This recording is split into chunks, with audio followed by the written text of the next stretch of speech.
The movie begins with a close-up of the lens of a camera as Loretta monologues in the background, explaining the multiverse. She tells the audience that if you know about the multiverse, it means understanding that infinite numbers of universes exist and at least one of them is exactly like ours. Loretta explains that contacting an identical mirror universe can be successful because another version of you is attempting the exact same thing from a parallel existence. In their lab, Loretta and her colleagues Gary, Amy, and Danny are getting their equipment ready to attempt to contact themselves in an alternate universe. After setting up the machine, Loretta leans over Amy and signs to her, asking if she felt something come through. Ignoring a humorless joke by Gary, Loretta goes over to him and picks up the fish they keep as a pet in the lab. Once she sets it up in front of her, she realizes that the water is helping the process. As she observes the fish ball, she realizes the more perfect particles they had to match, creating a recurring pattern. The group agrees that they need to observe the experiment over a large body of water and head out to the lake. As they got closer to the body of water, the flares on the computer began to get stronger. Being the reckless kid he is, Gary starts driving very fast to get a reaction out of his friends, although they ask him to stop. Suddenly, an unexpected car swerves out of nowhere and hits them, causing one of the cars to swerve out of control and dangerously lean over the edge of the cliff.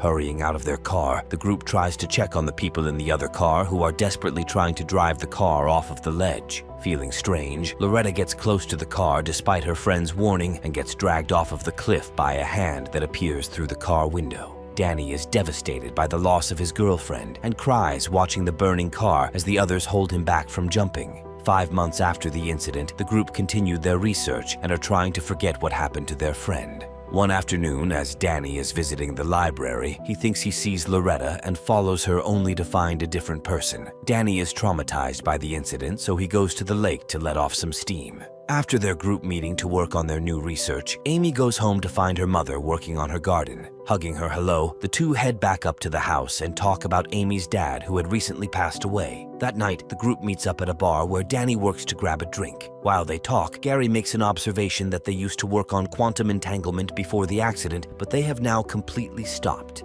Agree. Danny tells him that that was his dead girlfriend's project and that they wouldn't work on it without her. While Jerry tries to convince them, he accidentally gets a glimpse of someone he thinks looks exactly like Loretta and tells the group. Startled, Danny tries to follow her up, but loses the girl in the crowd. After his shift, Danny drops Amy to her house, and she asks him to come in as they have recently started dating. Amy tries to console him, but she is hurt that he is still obsessing over his dead girlfriend when she is there. Amy assumes Danny feels less about her because she is unable to hear, but he convinces her otherwise, and the two spend the night together. The following morning, Gary gets a strange phone call from a person claiming they're Loretta, acting like nothing had happened. Angry, Gary tells the person that what they're doing isn't funny and hangs up. After waking up to an empty bed, Amy goes to find Danny, assuming that he might have felt strange about their night of passion. When she confronts her about it, he assures her that he is happy, then goes through with it and kisses her in the hallway. Suddenly, Loretta appears out of nowhere and slaps Amy, startling both Danny and Amy. The two stare at her shocked as she accuses them of betraying her, unaware that she had been dead for months. A few minutes later, the group gathers in the lab and tries to explain to Loretta what had happened to her. Loretta is confused by the news because she assumes she sees the group every day, despite them thinking that she has been dead for the past 5 months. At first, Loretta thinks the group is trying to mess with her, but suddenly realizes that their experiment had worked months ago. Loretta assumes that she has been sucked out of a parallel universe into theirs. She explains that in her universe, they hadn't quit working on her project and must have eventually succeeded in making it work. The group has a hard time believing what Loretta is telling them, assuming that she has just been in hiding the whole time. Amy is angry at Loretta because she thinks Danny is going to go back to his girlfriend who is now alive. Later, Danny drops off Amy and takes Loretta back to his dorm because she has nowhere to stay. That night, while the group is trying to sleep, they feel excruciating pain in their bodies, making them fall over. The following day, the group meets up at their lab, and Loretta is shocked to see the fish that crossed over with her had died in its aquarium, convincing her that she might be dying too. Scared for her life and needing to think, Loretta leaves the lab and goes for a walk. Loretta then borrows some money from Danny to get a motel room so she doesn't make the others uncomfortable. The following morning, she finds Amy in the school cafe and explains that her situation was difficult, but tells her that they need to give Danny some space because he is having a hard time dealing with everything. Happy to reignite their friendship, Amy agrees. In a different part of the school, Gary calls Danny and takes him to a basement where his father is deep under a factory. Sitting him down, he gives him a flask with alcohol and begins to talk about Loretta and the dead fish. Gary explains that he has figured out that a universe cannot sustain more than one version of the same mass, so one of the ones that crossed over needs to die. He then suddenly reveals that he is also from Loretta's universe and tells him that he has crossed over with another version of Danny. Suddenly, Danny starts to feel woozy from the drink and passes out. Once he is sure that Danny is asleep, Gary gets up and suffocates him to death. At his home, the local Gary has started feeling weak and depleted as the universe tries to correct the mistake. Later, the group meets up at the bar where the local Gary meets Danny from a different universe who is unaware of what happened. Thinking everything is normal, Danny kisses Loretta, which both she and Gary find strange. After getting chastised by his friend about what he's doing to Amy, Danny angrily goes to his car and is startled by Gary from his own universe, who tells him that they only have each other. He then continues to explain that he needs him to kill the local Jerry so that he can continue to exist, telling him that although he tried, he was unable to do it.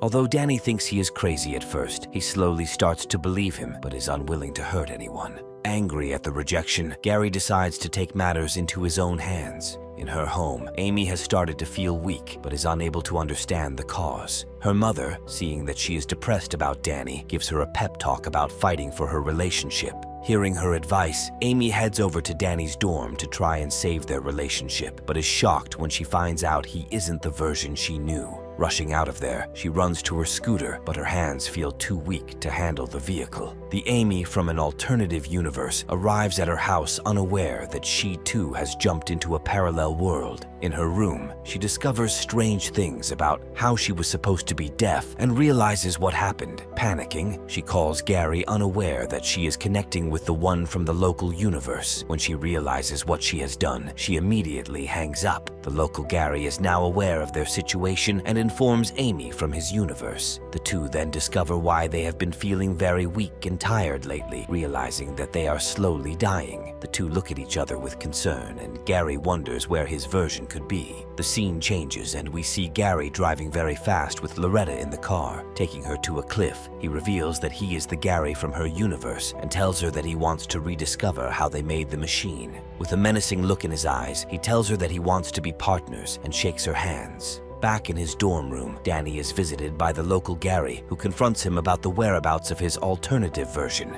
Danny reveals that he was feeling okay because his other version of himself was dead, murdered by Gary from the parallel world. Scared at what he heard, Gary immediately texts Amy, letting her know to stay away from the other version of him. When Amy arrives at her house, she finds her other version waiting for her in the bedroom. Although Amy is frightened of her twin, she asks her questions and feels uneasy by her answers. The Amy from the alternative version seemed mean and told her that she didn't like their mother for being deaf in her own world, but seemed sad about it. The Amy from the alternative universe explains that she only wants the local Amy to take care of their mother while she fixes their deterioration problem. When the second Amy leaves, the local Amy understands she is trying to kill herself, so she follows her and begs her not to. Alternative Amy is convinced that drowning in the lake is the only way to return to her world and goes through with her plan. After leaving Danny's house, Gary goes home and finds his alternative version waiting for him. He notices that the second him is not quite stable as he needs medication to cope.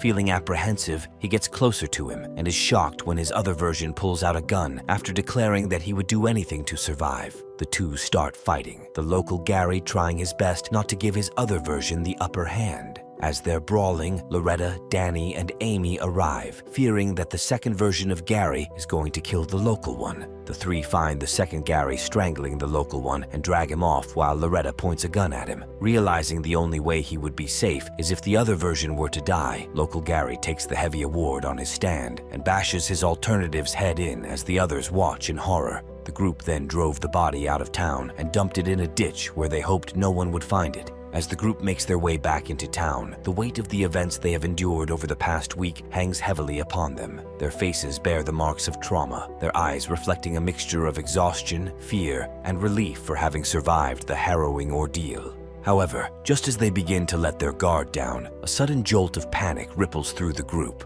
Out of the corner of their eyes, they catch a glimpse of a car materializing seemingly out of nowhere. The unexpected appearance startled them, causing their driver, Gary, to lose control of the vehicle. The car veers dangerously close to the edge of a cliff. In the midst of the chaos, Loretta, her heart pounding in her chest, turns around. Her eyes widen in disbelief as she sees figures emerging from the white car that collided with them. Fear grips the group as they comprehend the gravity of the situation. It becomes apparent that the events they have experienced were not mere accidents or coincidences. Suddenly, Loretta recognizes herself and approaches the car just as it happened at the beginning of the movie, showing the audience that this is yet another universe. In the final moments of the movie, the audience is taken back to the very beginning, where the first scene is shown. However, this time, a revelation unfolds, leaving the viewers in awe. It becomes apparent that the events depicted throughout the film were not isolated incidents, but rather a recurring pattern that unfolded across various parallel universes. And with that, the movie ends. If you had the ability to teleport to a parallel universe, what's the one thing you would want to explore or change in another version of your life? Let us know in the comments section.